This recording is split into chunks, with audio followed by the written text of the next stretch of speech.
శ్రీ గురుభ్యో నమ. శ్రీ మహాగణాధిపతయే నమ. ఇక చివరిది మీనరాశి.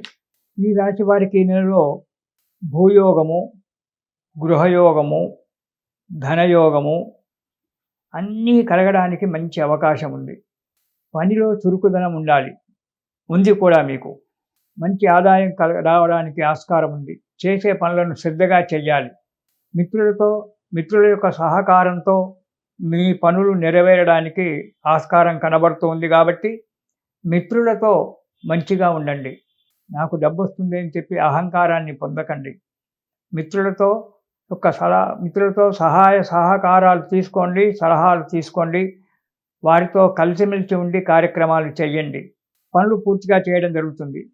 కానీ మధ్యవర్తిత్వం మాత్రం పనికిరాదు. అంటే మీడియేటర్.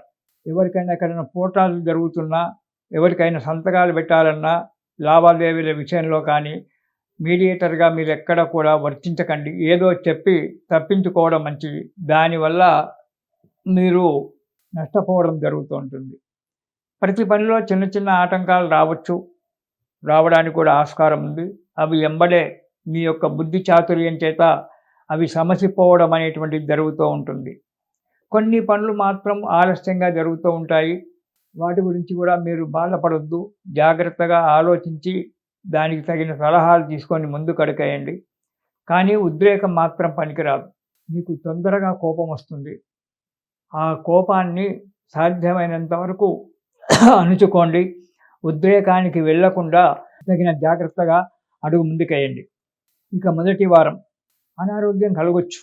వాతావరణం వల్ల కానీ, మీరు చేసేటువంటి యొక్క కష్టాల వల్ల కానీ, ప్రయాణాల వల్ల కానీ కొంత అనారోగ్యం కలగవచ్చు. ఉద్యోగస్తులకైతే స్థానచలనం జరగవచ్చు. అనుకున్న చోటికి కాకుండా వేరే చోటికి జరిగి కొద్దిగా బాధ కలగడానికి కూడా ఆస్కారం ఉంది. బంధుజనులతో కొద్దిగా మనస్పర్ధలు రావడానికి ఆస్కారం ఉంది.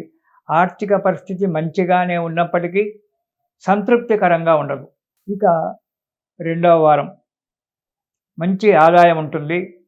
చేసే వృత్తిలో, వ్యాపారంలో కూడా మంచి అభివృద్ధి కనబడుతూ ఉంటుంది. కుటుంబంలో సుఖము, సంతోషాలు కూడా పొందుతారు. చేసే పనులు నిశితంగా ఆలోచించి చేయడం చాలా మంచిది. ఏదో తొందరపాటుతనం వల్ల, వేరే వాళ్ళ కోపమంతా పనుల మీద చూపించడం వల్ల దానివల్ల కొంత ఇబ్బంది ఏర్పడుతుంది. కాబట్టి వచ్చినటువంటి యొక్క వ్యక్తులతో ప్రేమగా మాట్లాడి వారి యొక్క పనులు చేసి పెట్టడంలో మీకు మంచి ఇదిగా ఉంటుంది. ఇక మూడవ వారం కొన్ని చిక్కులు రావడానికి ఆస్కారం ఉంటుంది. వస్తాయి. ఏ పని చేసినా కొన్ని చిక్కులు రాకుండా, ఎలాంటి ఆటంకాలు లేకుండా, చిక్కులు లేకుండా ఏ కార్యక్రమం కూడా నెరవేరదు. అలాంటి చిక్కులు వస్తుంటాయి. ఆ చిక్కులు రావడం వల్ల మీలో కొంత అసహనము, కోపము పెరిగిపోతుంటాయి. దానివల్ల కార్యక్రమాలు దెబ్బతినేటువంటి ఒక ఆస్కారం ఉంది. కార్యక్రమాలు దెబ్బతిన్నప్పుడు మనసులో నీరసం, ఆవేశంగా వచ్చేస్తుంది. ఈ నీరసంతో అసలు పని చేయకుండా 10 మందిలో చెడ్డ పేరు తెచ్చుకోవడం జరుగుతుంది. కాబట్టి తగు జాగ్రత్తగా ఉండడం మంచిది. ఇక 4వ వారం ఎప్పుడు భయంగా ఉండడము. కొన్ని పనులు సక్రమంగా నెరవేరుస్తారు. ఎంత బాగా చేస్తారంటే ఆ పనులను శ్రద్ధతో చేస్తారు. కానీ కొన్ని పనుల యందు ఆ శ్రద్ధ అనుకోకుండా తగ్గిపోతుంది. దానివల్ల కొందరి చేత ఇబ్బంది పడడం అనేటువంటి జరుగుతుంది. కొందరి చేత మంచి మెప్పు పడడం అనేటువంటి ఇది త్రాసులాగా మనకు ఉంటుంది. కాకపోతే కండ్ల విషయంలో జాగ్రత్త. కంటి జబ్బు రావడానికి ఆస్కారం ఉంది. అంటే భయపడకండి. ఏదో సైట్ రావచ్చు, లేదా ఉన్నవారికి సైట్ పెరగవచ్చు, కండ్ల కలకలు రావచ్చు.